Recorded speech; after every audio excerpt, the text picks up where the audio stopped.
Baiklah, Assalamualaikum warahmatullahi wabarakatuh. Pada kesempatan kali ini saya ingin menjelaskan kepada kalian semua mengenai hukum pertanggungan. Sebelumnya perkenalkan, nama saya Ferry Irawan dari Fakultas Hukum Universitas Muhammadiyah Kota Bumi, Lampung Utara. Video ini sengaja saya buat untuk memenuhi tugas daripada Bapak dosen Ibrahim Fikma Edrisi, Sarjana Hukum, Magister Hukum, di mana tugas ini juga merupakan salah satu tugas sebagai bahan pengajaran atau pembelajaran saya ketika saya menempuh pendidikan di Universitas Muhammadiyah Kota Bumi, Lampung Utara. Sebelum kita mengenal lebih jauh mengenai pertanggungan, kita harus tahu apa itu pertanggungan.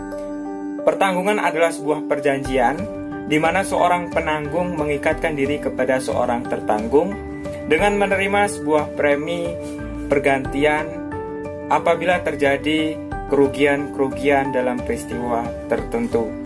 Di dalam pertanggungan ada 3 unsur mutlak yang harus kalian ketahui. Yang pertama, adanya kepentingan, dan yang kedua, adanya peristiwa tertentu, dan yang ketiga, adanya kerugian-kerugian. Yang pertama, kepentingan. Kepentingan adalah pihak-pihak. Adanya penanggung dan adanya tertanggung. Penanggung adalah badan hukum atau orang yang membuat asuransi. Itu disebut sebagai penanggung.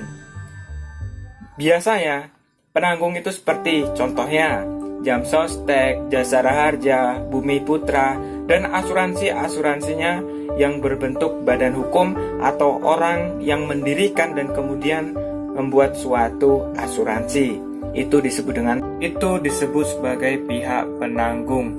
Dan kemudian ada yang namanya pihak tertanggung.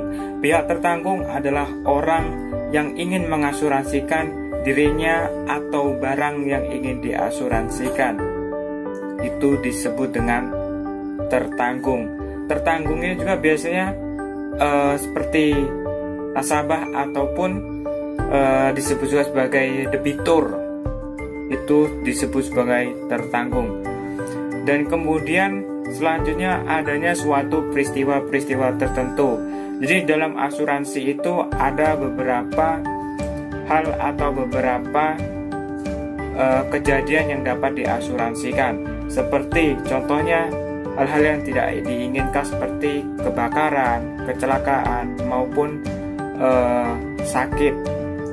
Itu bisa masuk ke dalam kategori asuransi. Dan yang ketiga, adanya kerugian-kerugian. Apabila terjadinya kerugian seperti contohnya kecelakaan, itu pasti ada suatu kerugian yang berkurangnya atau bahkan sampai kecelakaan, maupun jiwa seperti sakit bahkan sampai kematian. Di dalam asuransi atau hukum pertanggungan itu ada istilah yang harus kalian ketahui. Yang pertama ada istilah polis, dan yang kedua ada istilah premi. Apa itu polis? Polis adalah sebuah perjanjian antara pihak penanggung dengan pihak tertanggung.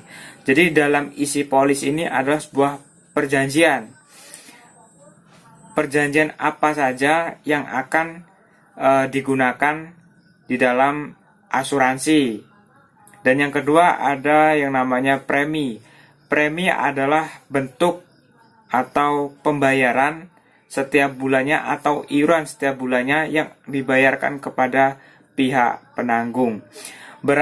Berkaitan dengan hukum asuransi atau pertanggungan di Indonesia ini sedang dibuat sulit oleh adanya wabah virus corona. Oleh karena itu pihak-pihak pengasuransian itu memberikan suatu keringanan kepada orang-orang atau nasabahnya atau tertanggungnya apabila terkena virus corona atau COVID-19.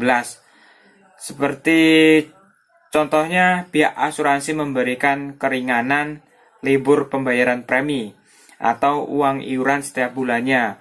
Pihak asuransi memberi keringanan itu. Dan kemudian Presiden kita Bapak Joko Widodo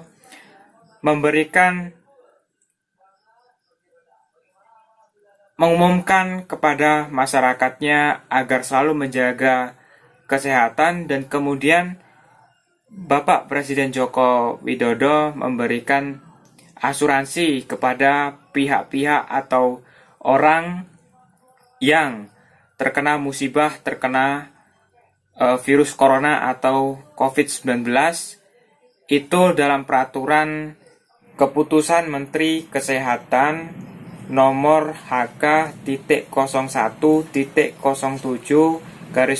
Kemenkes _104 _2020 yang menyatakan bahwa pemerintah menanggung seluruhnya apabila masyarakat terkena suspek atau positif virus corona, itu ditanggung oleh pemerintah pengobatannya. Mungkin itu saja yang bisa saya sampaikan di dalam hukum pertanggungan ini. Semoga materi yang saya sampaikan ini bermanfaat bagi kalian semua. Dan saya mohon maaf apabila ada kesalahan dalam pengucapan kata maupun pengucapan bahasa, karena saya sebagai mahasiswa masih tahap belajar pembuatan video ini. Dan video ini termasuk video pertama saya dalam pembelajaran ini. Saya akhiri, wassalamualaikum warahmatullahi wabarakatuh.